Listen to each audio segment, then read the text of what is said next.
Voltamos com o nosso Tome Ciência. Hoje nós estamos aqui discutindo um jogo terrível entre burocracia e ciência. Temos a presença aqui, para colaborar com a discussão, do João Torres Melo, secretário regional da SBPC, o Carlos Alberto Teixeira, diretor adjunto do INT, também o Gerson Lima, que é da ABC e do Conselho Científico da FAPESP, e a Lúcia Mello, que é conselheira da SBPC e integra lá um grupo específico para discutir mudanças no marco legal. Bem, eu comecei contando aquela história triste do líquido, que depois a equipe superou, né? Isso eu não acreditei, vamos dar o crédito. Trata-se da equipe do Stevens Hein, lá da UFRJ, né? Que criou a primeira linhagem de célula-tronco nacional. E dele, eu colei aqui uma coisa para a gente poder ampliar nessa discussão, que ele em 2007 fez um questionário que mostrava que 63% dos pesquisadores esperavam de 1 a 3 meses pelas importações. Outros 37% chegavam a 48 meses. Aí conseguiu-se uma mobilização da SBPC e da ABC e em 2007 a Receita faz uma instrução normativa 799 para fazer um canal verde, né, para liberar as importações com maior rapidez aduaneira. Bem, aí o nome que ficou da coisa foi melancia, porque era verde por fora e vermelhíssimo por dentro na área fiscal. E aí a Anvisa também faz lá em janeiro de 2008, baixa uma resolução dando prioridade de materiais importados, né, para até 24 horas poder ser liberado, com uma ressalva, que eu botei aqui entre parênteses, né, após protocolo e cumprimento das exigências legais, o que deixa na mão deixa na mesma. Quem gosta continua na mesma. E aí a equipe do Stevens fez uma nova pesquisa em 2010, e aí, entre 165 cientistas de 35 instituições, estou tendo que colar que é muito dado, 73% já tinham perdido o material retido na alfândega. 88 declararam que não houve melhora ou aumento de agilidade perceptíveis depois dessas duas mexidas.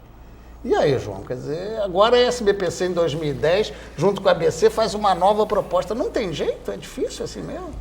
Olha, eu sei que foi simplificado o processo, mas mesmo com essa simplificação, o cientista ainda precisa de 15 documentos, da ordem de 15 documentos, e anuência de órgãos como a Anvisa, a Receita Federal, o Ministério da Agricultura. E essa superposição de órgãos, superposição de normas, é que complica muito esse problema. Então a questão continua séria. Eu acho que sim. Você queria fazer um comentário, Carlos Alberto, sobre a questão dessas dificuldades vinculadas a 8666. Realmente essa é uma grande discussão também, não? É uma discussão que está sempre presente. 8666, para quem está ouvindo a gente não sabe, é a tal lei das licitações, que toda regra que é feita de importação tem que passar por essa legislação. É uma lei já um tanto quanto antiga, ela cumpriu um papel muito importante num determinado momento desse país, mas efetivamente ela precisa ser atualizada, como tudo precisa ser atualizado. O tempo que vivemos hoje, o mundo que vivemos hoje é um tempo diferente do tempo que vivíamos quando da promulgação da Lei 8666, ela obviamente, como tudo, precisa ser revista. Há um projeto de lei, se eu não me engano, no Congresso Nacional, desde da gestão ainda do ministro Sérgio Rezende, no sentido de que pudesse ser mexida a Lei 8666 de forma a trazer algum tipo de abordagem, principalmente para o Sistema Nacional de Ciência, Tecnologia e Inovação. É comum empresas dizer, mas se é com órgão público, se é com instituição, vai demorar muito. Isso desanima muitos empresários a firmarem acordo de participação, não é verdade? Mas até são outras razões, não necessariamente relacionadas ao processo de compras públicas, né? O processo de compra ele impacta em outras atribuições do dia a dia das organizações na sua contratação de bens ou serviços. Mas, efetivamente, na relação com as empresas, existem outros entraves que eu acho que até o ordenamento, o modelo institucional que a gente vive hoje no país precisa ser revisto para que a gente possa ter uma velocidade maior em lidar com esse novo momento que estamos vivendo. O João está querendo aqui... Mas essa questão da Lei 866, eu acho que ela é um exemplo interessante de como o problema é complexo. Porque eu trouxe aqui um trechinho da Lei 866, ela tem, inclusive, no artigo 24, da dispensa de licitação. Então, diz assim, para aquisição, dispensa de licitação para bens destinados exclusivamente à pesquisa científica e tecnológica com recursos concedidos pela CAPES, FINEP, CNPq ou outras instituições de fomento, a pesquisas credenciadas pelo CNPq para esse fim específico. Ou seja, parece que para os pesquisadores da área, e órgãos da área científica, a Lei 866 seria mais, por causa dessa dispensa, né, facilitaria a nossa vida, mas não é verdade. Isso é letra morta. É letra morta porque, como os juristas dizem que como na lei não está explicitado o que você pode ser dispensado, nada pode ser dispensado. Eu vi isso, quer dizer, você diz que não diz o que não pode. O Gesto está querendo dar na realidade, uma participação nisso, Lúcia depois. Né? Aí também, né, como coordenador do Instituto Milênio, agora coordenador de um NCT, um Instituto Nacional de Ciência e Tecnologia, na realidade em que a gente precisa importar grandes equipamentos e distribuí-los, os grupos são grupos distribuídos pelo Brasil todo, então a gente obviamente passa por toda por esses problemas e certamente, claro, a gente fica muito tendo que confiar, né, e ter que lidar geralmente a gente precisa ter um gestor, um importador e como isso é cíclico, muitas vezes se lê essas possibilidades, né? Então, por exemplo, um equipamento que só tem 2 empresas que fazem no mundo inteiro, você não pode fazer um pregão, você faz o ideal é uma carta convite. Então, até e muitas vezes o menor preço não é o determinante, porque tem a questão técnica. Então, na minha experiência, algumas vezes, a lei até ajudou, porque foi possível ter uma competição entre as empresas. Agora, na hora que ela fica, né, sendo interpretada, inclusive dispensando essas possibilidades no caso, na dispensa de licitação, uma carta convite, por exemplo, em substituição à licitação, aí prejudica muito o processo. E às vezes você tem que optar pelo menor preço, não necessariamente é a melhor aquisição. Então, eu acho que... espero, né, e aproveito que estou com a palavra muito rápido para falar também eu sou um otimista, André. Então, eu acho que a gente realmente teve alguns avanços, quando a gente compara 15, 20 anos atrás, a gente avançou, em que a gente, acho que a Lúcia já citou o número de vezes que a gente trazia as coisas do exterior, porque precisava saber que a pesquisa só andaria se a gente trouxesse. Isso mudou, mas ainda temos todas essas estatísticas que você lembrou muito bem. Mas a gente está agora com foi acabado de ser lançado a nível federal o Ciências Sem Fronteiras, que vai envolver uma via de mão dupla.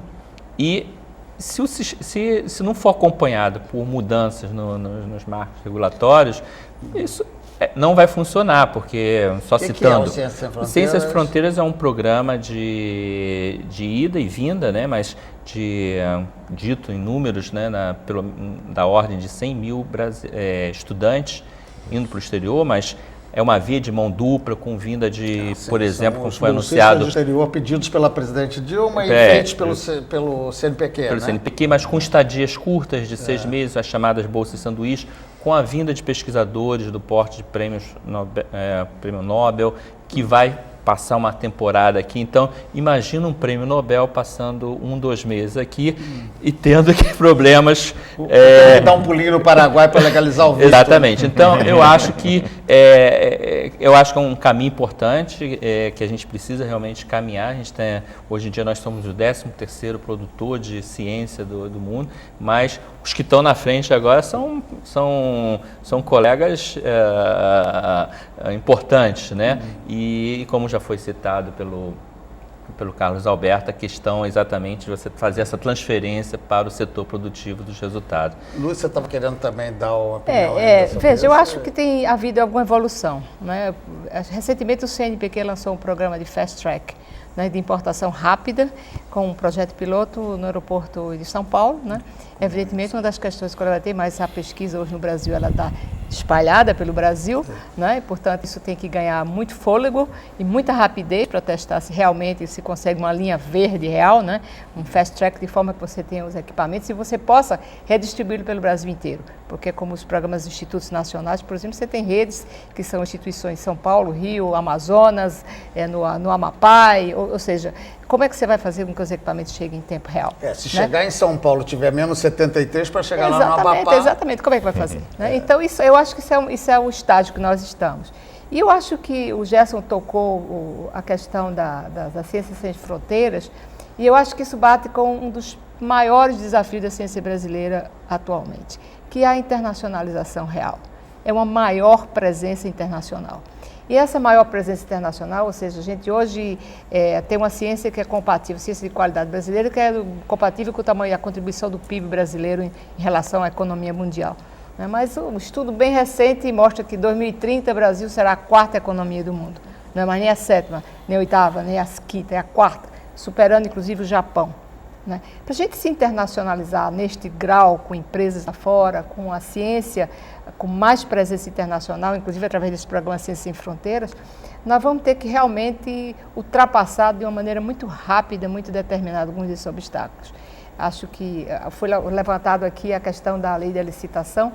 Tem um background importante que, quando você olha no contexto real a lei da licitação, ela é justa, é o seguinte, você vai dar oportunidades para a concorrência. A concorrência, ela mantém o mercado em equilíbrio, ela dá oportunidades, em tese, economiza dinheiro. Acontece o seguinte, que a lógica que se aplica à construção de uma estrada, de uma ferrovia, de uma rodovia, e que você mede o metro de ferrovia, não é a mesma lógica que se aplica a um centro de ciência, de pesquisa e desenvolvimento, para que ele possa funcionar contento na velocidade que a competição internacional exige. Claro. Então, se a gente quer se internacionalizar, mas a gente vai andar aqui muito mais lentamente do que os nossos competidores, quem vai querer fazer parceria com um parceiro que puxa para baixo? Se a competição é cada vez mais acirrada entre os países que estão emergindo, né? A nova geografia da ciência e da inovação mostra que, olha, o quadro hoje não é mais o mesmo e daqui a 20 anos será completamente diferente.